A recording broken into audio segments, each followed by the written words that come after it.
ataupun yang tersinta begitu ya.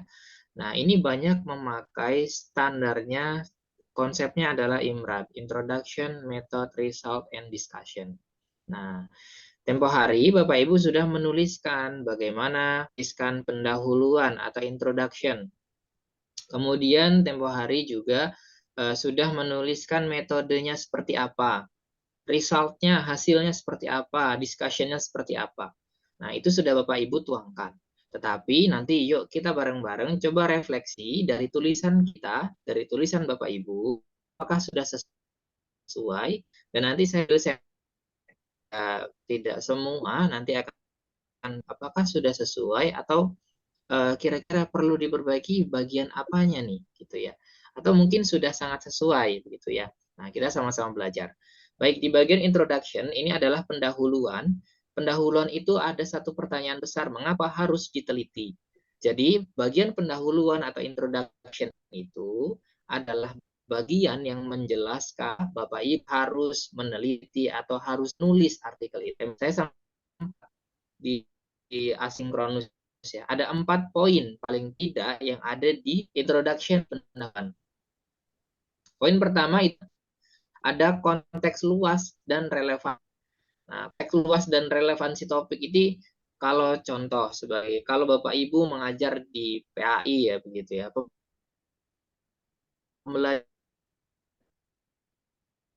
Adalah pembelajaran yang belajar mengalami berbagai perkembangan dalam media dan metode pembelajarannya. Nah, itu dalam konteks luas, membahas tentang bagaimana pembelajaran PAI.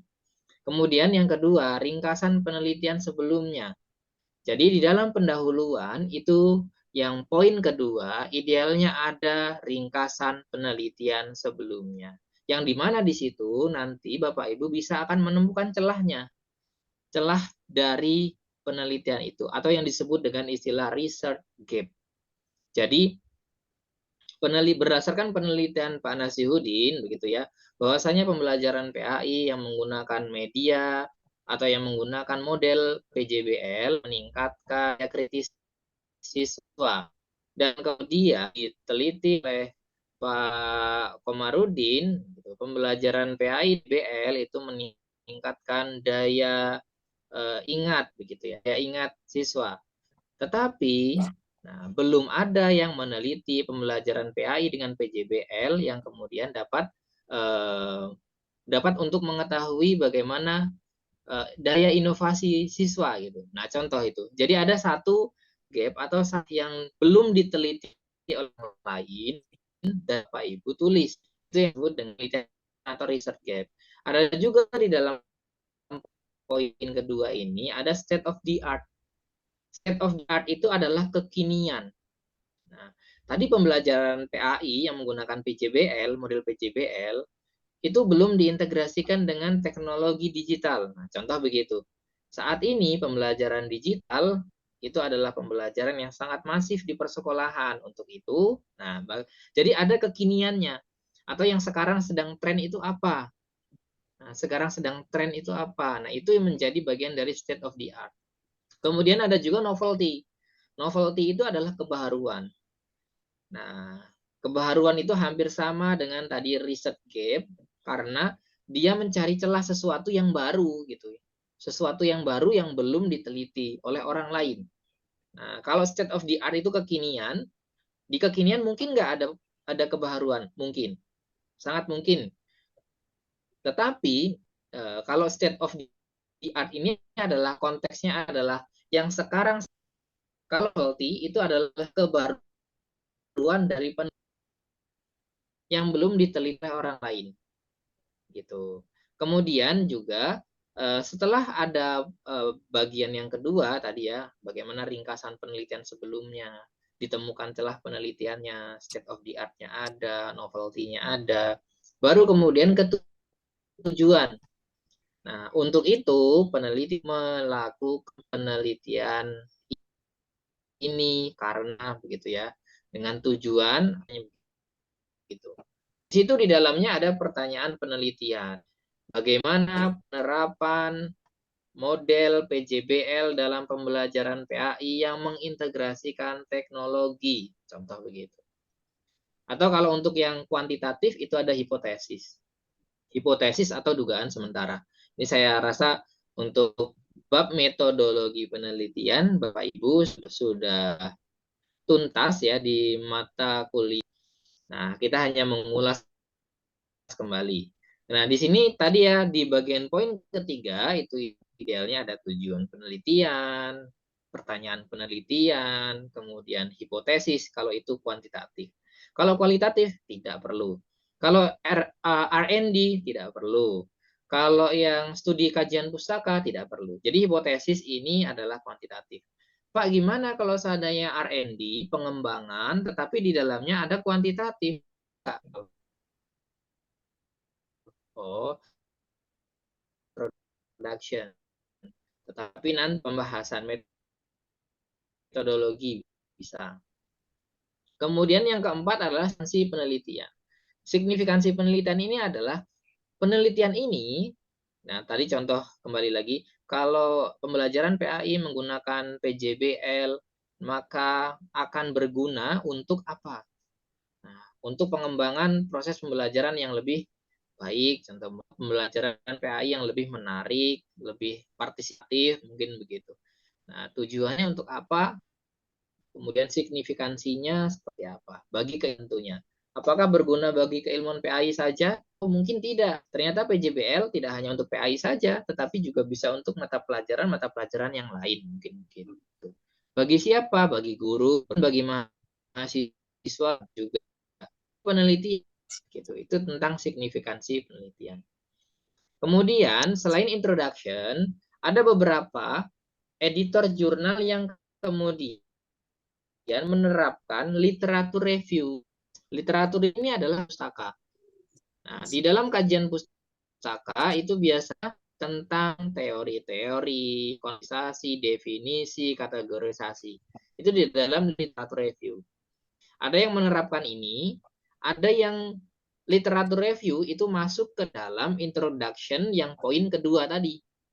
Nah, jadi ada dua konteks yang cenderung berbeda, tetapi sebenarnya tidak jauh bedanya karena tadi literatur review ada yang dipisahkan tersendiri subnya, ada yang kemudian literatur reviewnya ini sudah masuk include di bagian poin kedua. Nah, ini hanya opsional kalau literatur review, tergantung dari jurnal apa yang kita pilih.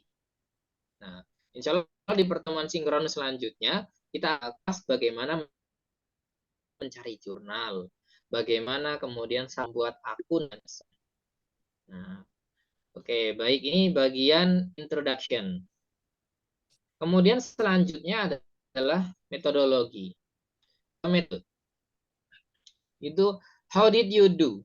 Jadi ini adalah pisau analisis yang akan digunakan oleh Pak Ibu untuk melakukan penelitian itu. Atau untuk menulis artikel itu.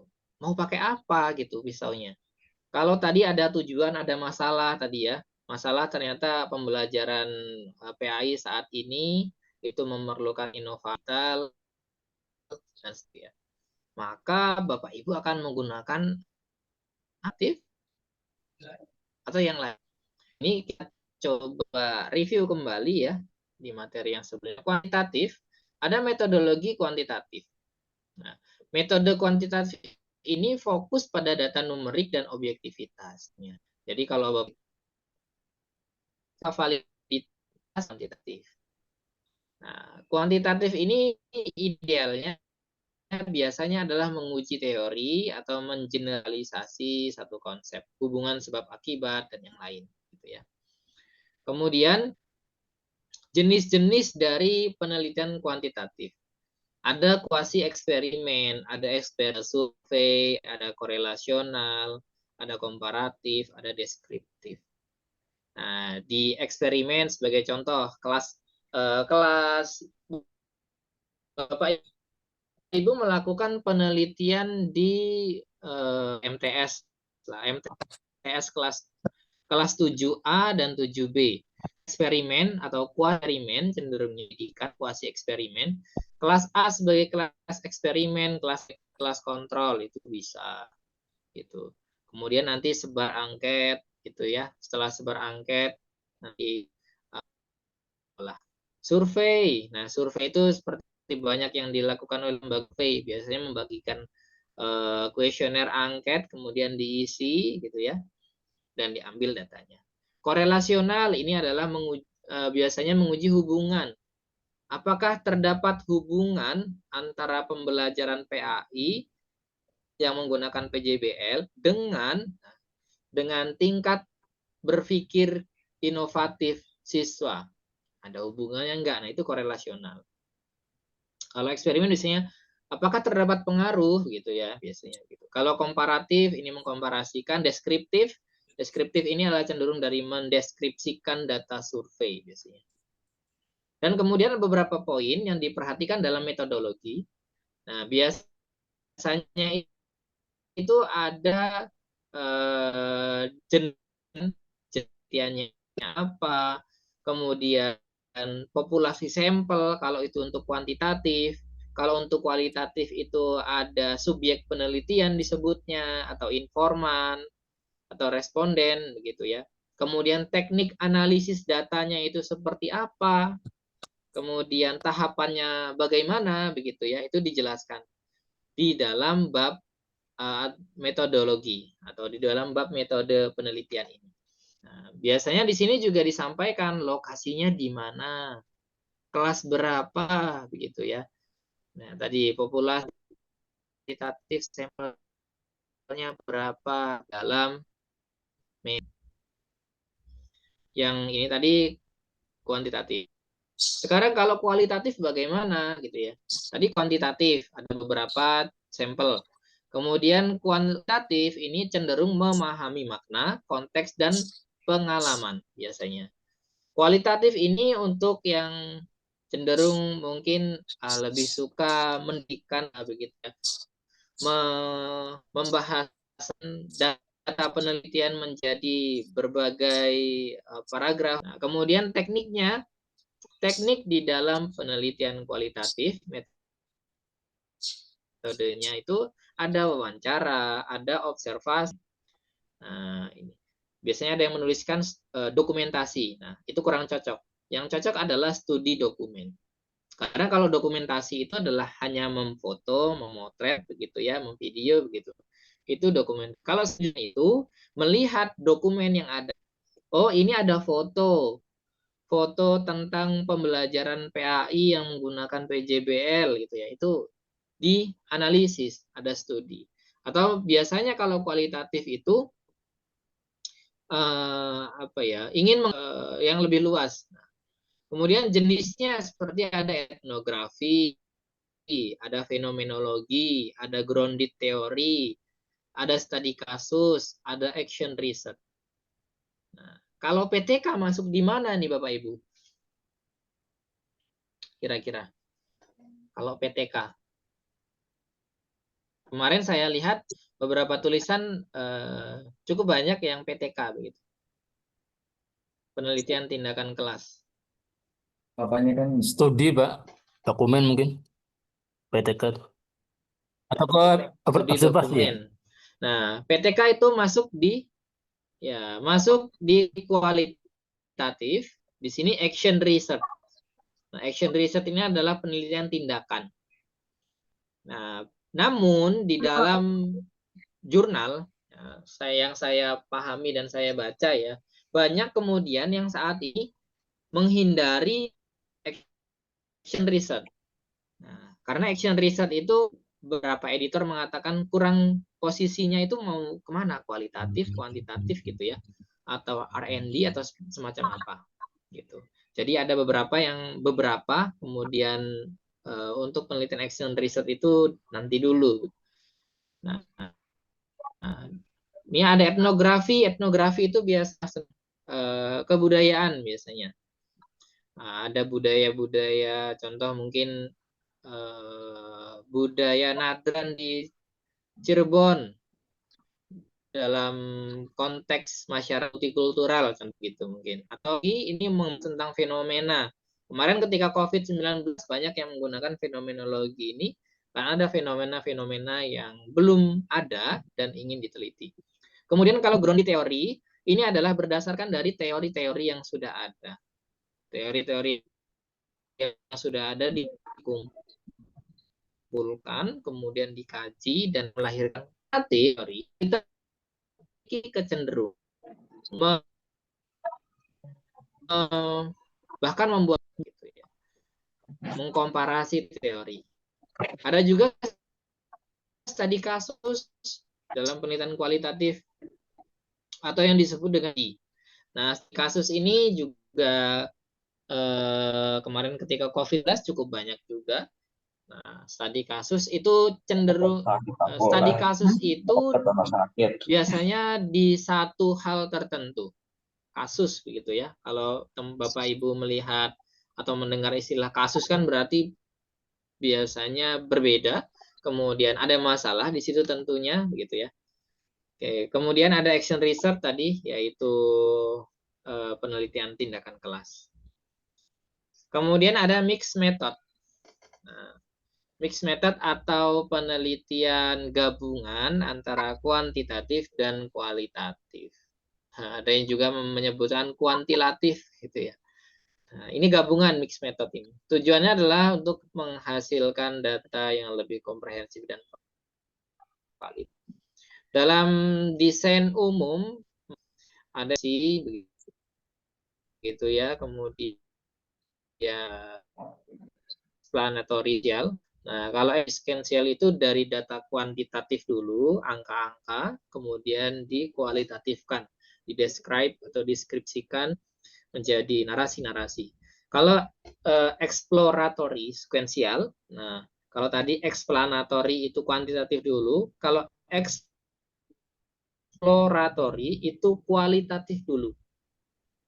Jadi data kualitatif kemudian baru dinomorikkan, diangkakan. Gitu. Kemudian ada juga tentang metode studi. Nah, metode studi kepustakaan ini yang kemarin juga saya sampaikan dalam satu bahasan tersendiri. Nah, studi kepustakaan atau kajian teoritik. Nah, studi ini tidak mengambil dari data primer, tetapi dari data sekunder. Data primer itu apa? Data primer itu ibu meneliti, menyebarkan angket ke siswa. Angket yang ditulis, yang diisi oleh siswa itu adalah data primer. Atau Bapak Ibu melakukan wawancara ke wali murid. Nah, hasil wawancara, transkrip wawancara itu adalah data primer. Nah, sedangkan studi kepustakaan ini tidak data primer sekunder, yaitu buku, dari artikel, dari data-data yang lain yang tidak langsung didapatkan oleh peneliti, tetapi mengkaji dari data yang sudah ada dari penelitian lain, mungkin dari buku, begitu ya. Nah, atau referensi atau literatur yang tersedia, itu studi kepustakaan. Ini dalam penelitian penulisan artikel boleh, tidak boleh. Tetapi ada juga tadi ya beberapa editor jurnal yang menolak untuk studi kepustakaan, sama dengan tadi yang PTK, ada yang menolak, ada yang menerima. Jadi pada dasarnya editor jurnal itu kan setiap jurnal memiliki kebijakannya masing-masing. Memiliki kebijakannya masing-masing untuk menerima jenis penelitian seperti apa gitu ya. Metode yang apa yang diperbolehkan gitu. Ada yang menolak studi kepustakaan, ada yang memperbolehkan gitu ya. Beda-beda untuk masing-masing jurnal biasanya. Dan di sini ada analisis konten sampai kepada menggabungkan hasil kuantitatif. Oke. Kemudian ada R&D atau Research and Development. R&D ini akan untuk menghasilkan produk baru biasanya. Pengembangan media pembelajaran atau pengembangan modalnya begitu. Di sini digunakan untuk menghasilkan produk baru. Saya dengan validasi pengguna. Juga metode ini sering digunakan pengembangan teknologi media nih kan, atau model pembelajaran. Contoh ini pengembangan media story map untuk pembelajaran PAI gitu ya. Jadi story map itu kan media yang sudah ada, kan kalau untuk pembelajaran PAI seperti itu. Jadi pengembangan menghasilkan produk baru. Kalau yang tadi kuantitatif itu mungkin menguji, mengetahui pengaruh, tahu hubungan. Kalau kualitatif itu mengetahui bagaimana eksplorasi begitu ya. Kalau R&D di sini bagaimana menghasilkan atau memperbaiki produk yang baru atau produk yang sudah ada. Nanti di dalam R&D juga masih banyak lagi, ada tipenya. Ada modelnya MDLC, ada 4D, ada saya pikir sih ini sudah Bapak Ibu pelajari. Hasil atau result. Nah, hasil penelitian ini adalah yang Bapak Ibu kalau melakukan wawancara, maka skip wawancaranya itu menjadi hasil. Atau kalau tadi Bapak Ibu menyebarkan kuis, maka data disebarkan angket isi itu adalah hasil. Nah, biasanya di sini ada deskripsi data, ada eksplanasi data, begitu ya, ada buktinya. Nah, biasanya kalau mau wawancara observasi di sana berdasarkan observasi yang sudah dilakukan berdasarkan oleh itu hasil dari penelitian. Hasil ada discussion. Ada yang menyatukan antara result and discussion. Ini jadi result. Ada yang memisahkan result hasil sendiri. Sub bawahnya ada discussion. Nah, hanya kalau discussion ini ringkas hasil penelitian. Ringkasan dari hasil penelitian dan kemudian direfleksikan mengapa hasil penelitiannya seperti itu. Sebabnya kenapa gitu ya. Bagaimana kok bisa begitu gitu ya. Direfleksi. Kemudian interpretasi. Apa makna dari hasil penelitian? Kalau data 75% ternyata siswa itu memahami tingkat kritisnya 7N, itu maknanya apa? Berdasarkan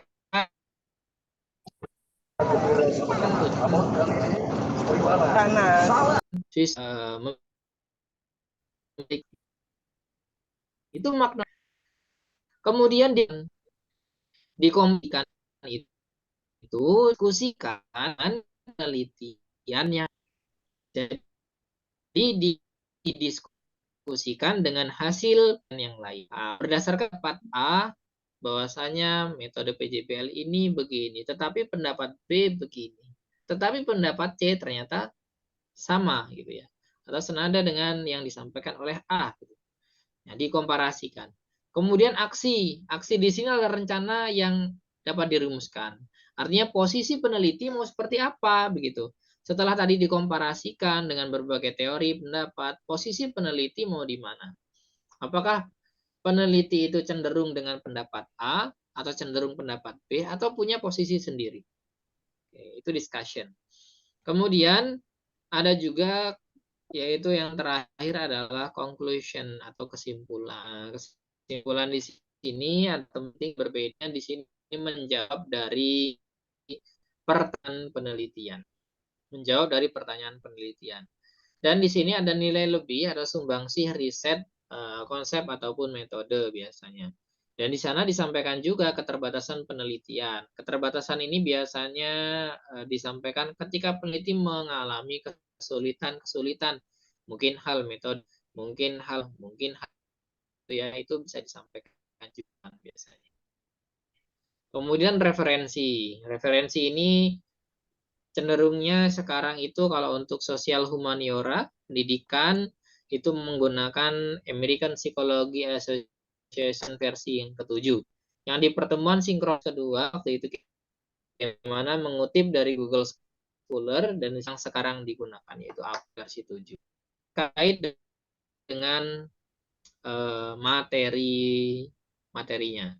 Nah, silakan sebelum saya lanjutkan, barangkali ada yang mau ditanyakan terlebih dahulu.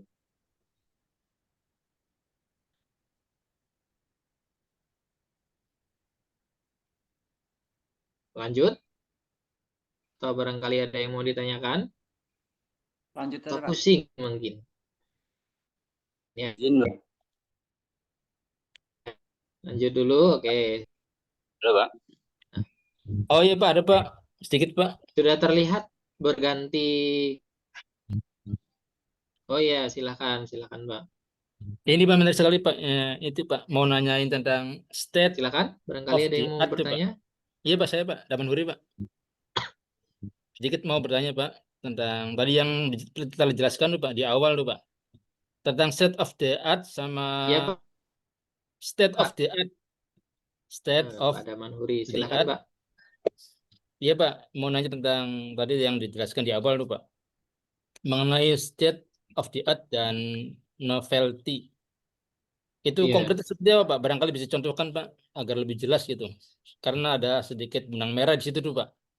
Ada kekinian dan kebaruan gitu Pak. Menurut pengalaman iya, Pak dosen baik. gimana Pak? Baik. Konkretnya gitu. Barangkali bisa dijelaskan. Terima kasih Pak. Baik. Baik ya. Ya, sebentar. Saya kembali ke slide yang tadi. Terdekat atau ini disebut dengan SOTA biasanya, yaitu ada novelty. Yang penting dalam itu penelitiannya itu ada di sini. Di Research Gate, kemudian di State of the Art, dan novelty. Kalau Research Gap ini hampir sama dengan novelty. Jadi Research Gap tadi itu kan mencari celahnya. Sebagai contoh ya, menurut penelitian Pak Dauri, bahwasanya DBL itu dapat meningkatkan keterampilan siswa. Nah, kemudian Pak Nasihun itu meneliti bahwasanya PJBL itu dapat meningkatkan keterampilan inovasi siswa. Nah, tetapi ternyata belum ada yang meneliti tentang keterampilan inovasi digital. Nah, itu menjadi bagian celah yang belum ada yang meneliti. Gitu. Belum ada yang meneliti. Dan kemudian kalau state of the art ini kekiniannya. Kekiniannya sekarang itu ternyata sedang pembelajaran digital loh. Jadi yang sekarang sedang tren itu ternyata adalah pembelajaran digital. Jadi itu yang menjadi, jadi antara Research Gap, State of the Art novel bisa menjadi kesan. Bisa menjadi satu kesatuan. Ya, setelah kira-kira bisa ditemukan, kemudian state of the art adalah yang sekarang lagi baru, kemudian novelty itu baru tapi belum ada yang meneliti. Gitu. Nanti akan kita bahas, coba kita akan lihat artikel gitu ya, supaya mungkin lebih tergambar. Oke, Pak Damanhuri, supaya lebih enak mungkin kita buka artikel ya. Nah, di sini Bapak Ibu tampilannya berganti ya? Atau masih sama? Berganti ke ini ada artikel The Teaching and Learning Strategy. Belum, Pak. Belum berganti, Pak. Sudah berganti belum? Belum, Sudah ya? Pak. Audit Belum, Pak. Masih PPT. riset Nanti ya? method. Oh, belum. Saya stop dulu kalau. Oke, baik. Baik, saya coba share. Intinya itu ini Pak ya, varian dan novelty gitu Pak ya. Yang state of the art tuh ya. Ya sama-sama kebaruan, sama-sama kekinian gitu. Cuma dia varian-varian yang belum di Ya, jawab ya sama peneliti. betul, betul. Betul. Ya saya Iya. paham variannya gitu ya. Iya, betul sekali, Pak. Jadi adalah hal-hal baru atau mungkin itu ya yang belum diteliti orang lain. Ya, belum disampaikan oleh orang lain begitu ya. Nah, novelty atau kebaruan ataupun mungkin state of the art begitu ya. Itu mungkin berkaitan dengan metode bisa, berkaitan dengan cara bisa, bahkan berkaitan dengan lokasi pun bisa gitu. Ternyata di tingkat SMP, MTS sudah pernah ada yang meneliti PJL terhadap kritis. Ternyata di tingkat SMA belum ada juga.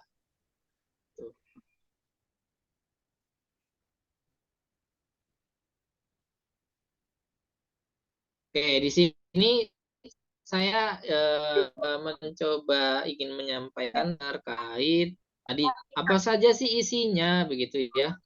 Ini ada satu artikel kolega dari yaitu ada Pak Mona, ada saya, kemudian ada Bu SK ini dari UIN Lampung dan ada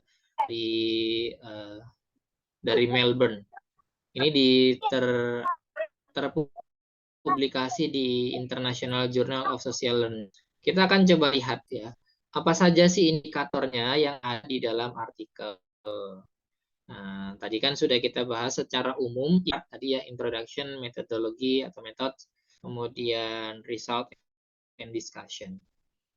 Nah, abstrak ya, abstrak di luar itu. Nah, juga kan penelitian kita apa secara keseluruhan. Kalau abstrak ini memudahkan seseorang peneliti lain atau misi untuk mencari penelitian yang serupa.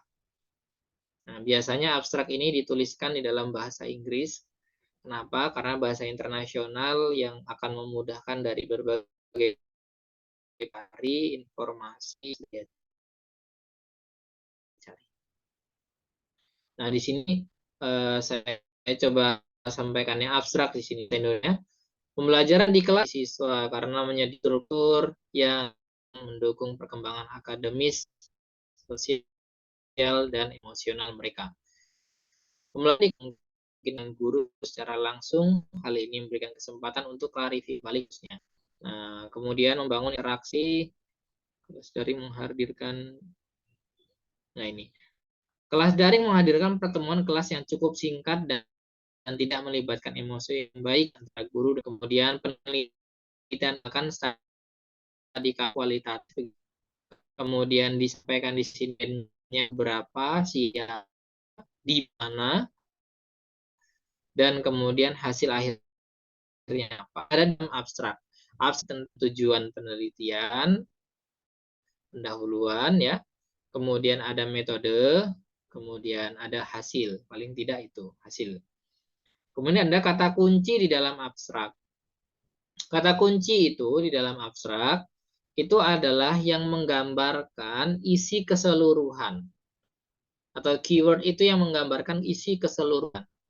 Nah, kalau dari artikel ini ada belajar mengajar, ada tentang nilai-nilai. Nah, ini ada introduction. Kemudian ada lagi setelah introduction ada methods. Jadi dia tidak menggunakan literatur review. Jadi dari introduction langsung metode. Setelah metode apa? Ada result and discussion. Kan result and discussion di dalam artikel ini digabungkan jadi satu. Setelah ada result and discussion, ada apa lagi?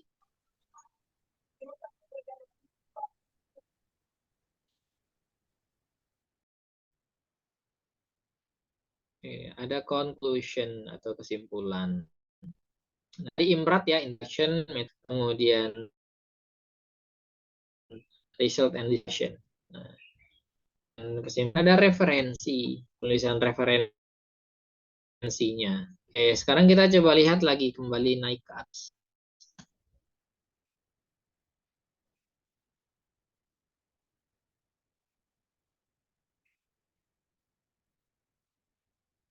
Oke, baik. Nah, di dalam introduction. Karena tadi pendahuluannya itu menggabung tidaknya juga pustaka kajian.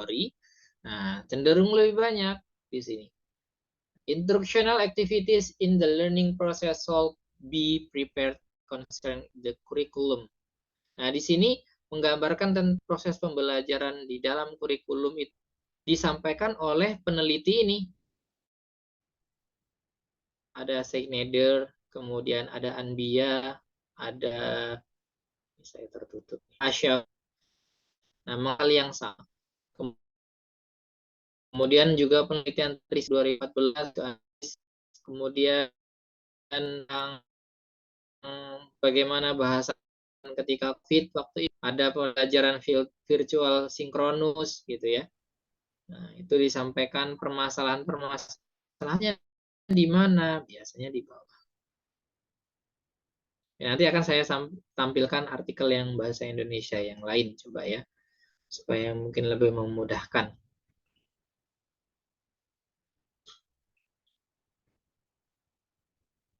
Nah, ini ada research problem, masalahnya, masalah dari penelitian itu. Berdasarkan dari temuan wawancara bersama dengan siswa yang berkoordinasi dengan guru, nah itu di depan apa gitu ya.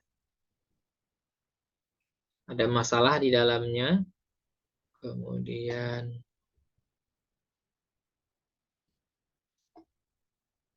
nah di sini the function of classroom learning. Di sini menggambarkan tentang signifikansi.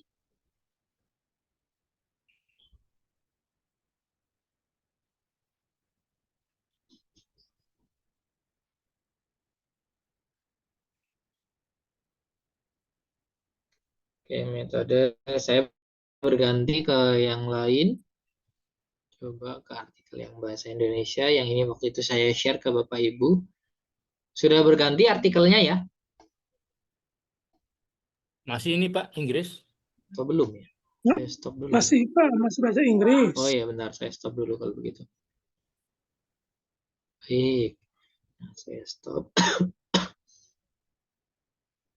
Nah ini yang artikel waktu itu saya share ke Bapak Ibu, contoh. Kontribusi pembelajaran PKN menggunakan model role playing untuk pengembangan keterampilan intelektual siswa. Kita lihat abstraknya ya. Nah, abstraknya di situ ada tentang tujuan penelitian, ada kemudian di sini metode ya, di sini menggunakan pendekatan kuantitatif dengan kuasi eksperimen. Kemudian siapa saja populasi dan sampelnya. Nah, populasi sampelnya di sini.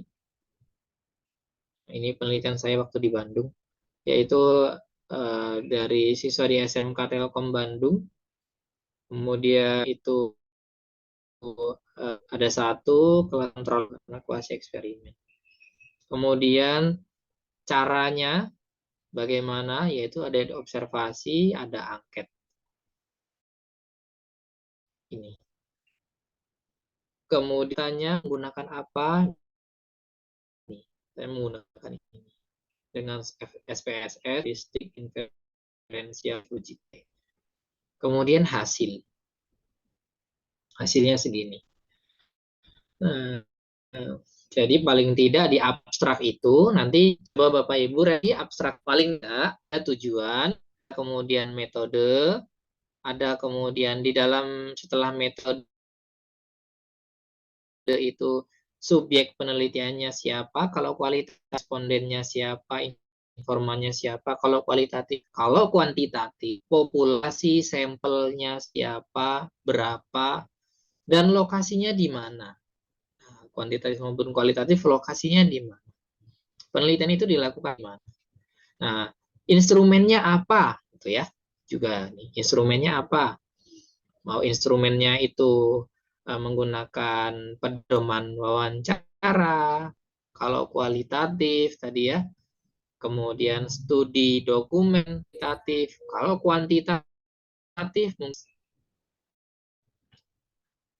analisisnya ada apa, hasilnya seperti apa.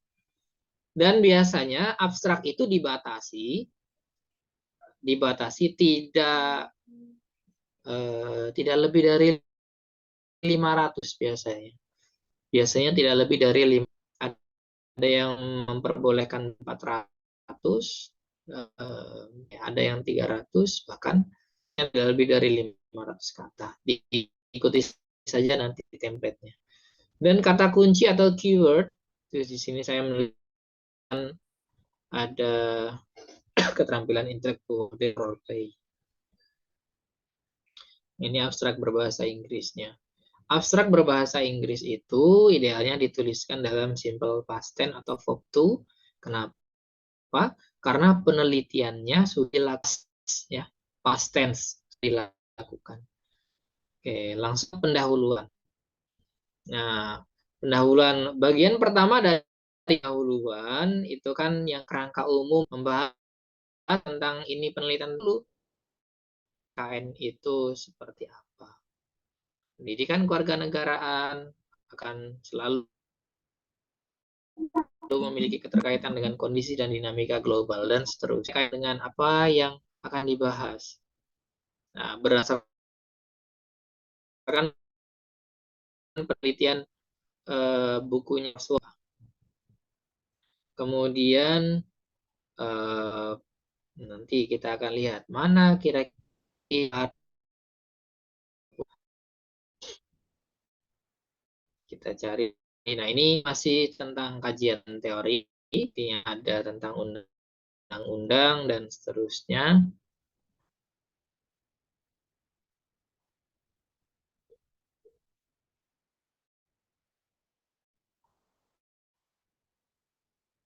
Nah, ini sudah mengarah ke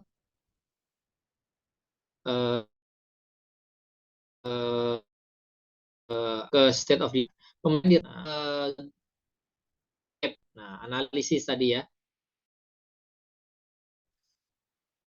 Pembelajaran PKR orientasi perkembangan lebih tentang keterampilan kewarganegaraan. Terlebih keterampilan berpikir kritis untuk pengembangan keterampilan. Mengingat saat ini, nah ini ada saat ini, konvensional dalam pembelajaran PKN siswa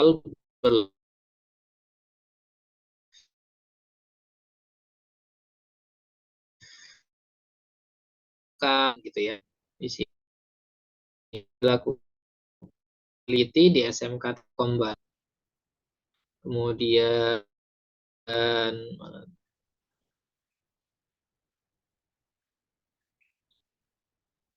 bawah lagi.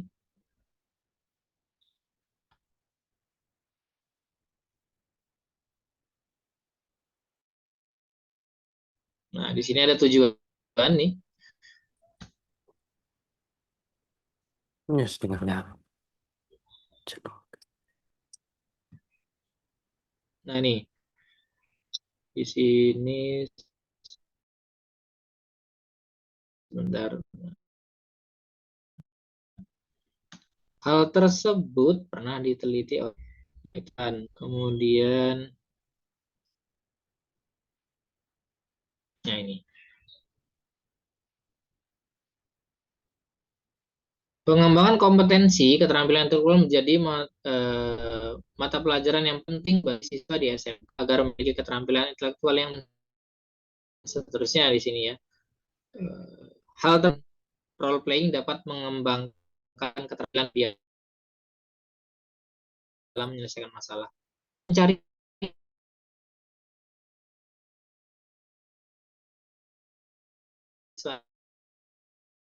ini intelektual, keterampilan intelektualnya.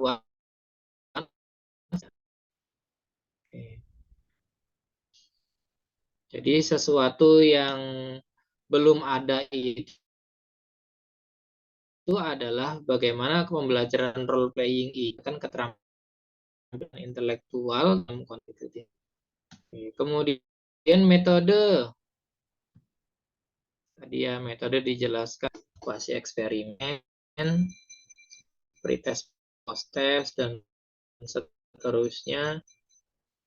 Kemudian ada hasil pembahasan. Hasil biasanya di sini ini ada tabel-tabel ya hasilnya.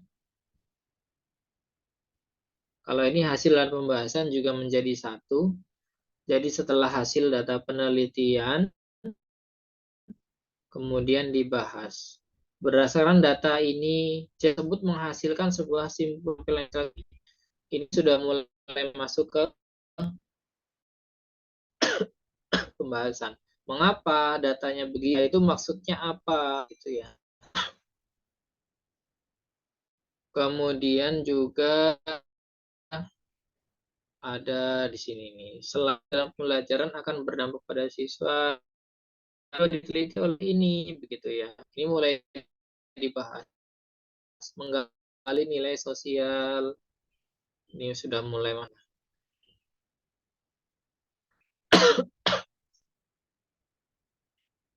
Kemudian kesimpulan. Nah, kesimpulan di sini adalah analisis yang dilakukan oleh bagaimana antara kelas eksperimen dan kelas kontrol.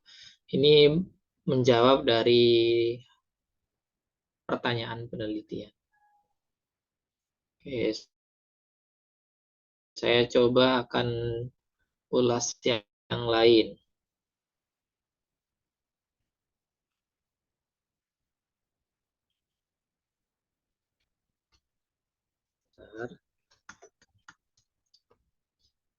Baik, sambil menunggu, saya sedang membuka file yang lain. Barangkali ada yang mau ditanyakan.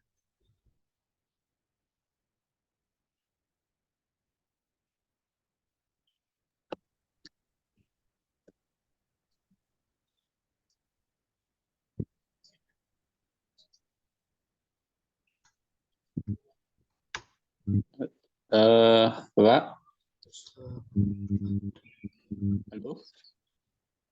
Ya, silakan, Pak. Lebih ke arah teknis Ya, saja nih, silakan, Pak. Pak. Memastikan mawon. Walaupun kita punya semacam standar panduan umum dalam membuat artikel, tapi kalau di artikel tersebut atau di jurnal tersebut itu mempunyai Suaranya di saya terputus-putus, Pak. Ini jaringan saya mungkin ya?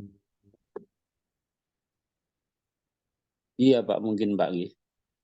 Di kita lancar-lancar saja, Pak. Opken mawon, Pak. Opken mawon, Pak. Mohon maaf, Pak. Suaranya di saya putus-putus. Ini jaringan saya atau? Saya ulang, Pak, ya.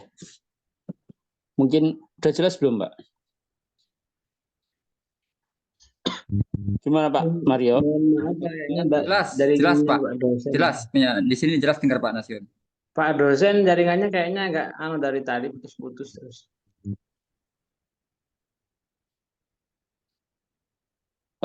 Sudah bisa didengar, Pak?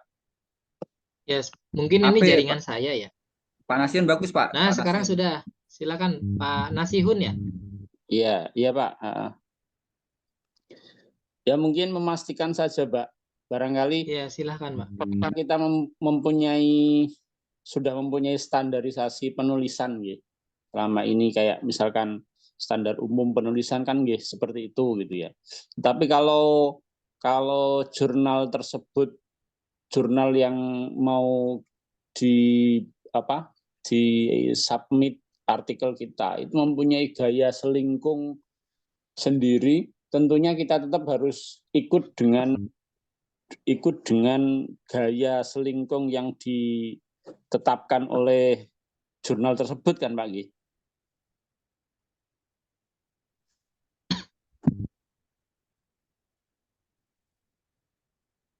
Halo, Pak.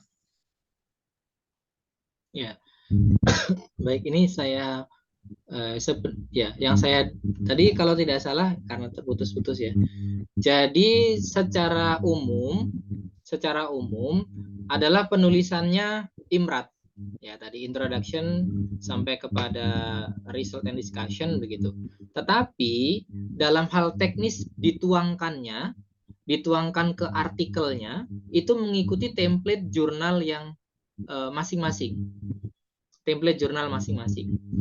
Tetapi secara umum di dalam template jurnal itu terisi tadi yang Imrat tadi itu. Ada abstraknya, sebelum Imrat ya ada abstrak dan seterusnya begitu ya.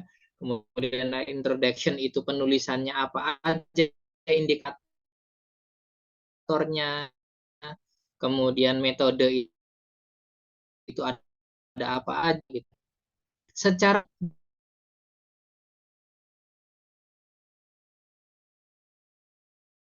apa begitu ya.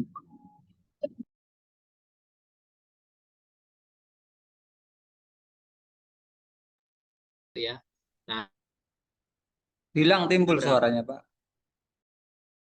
apa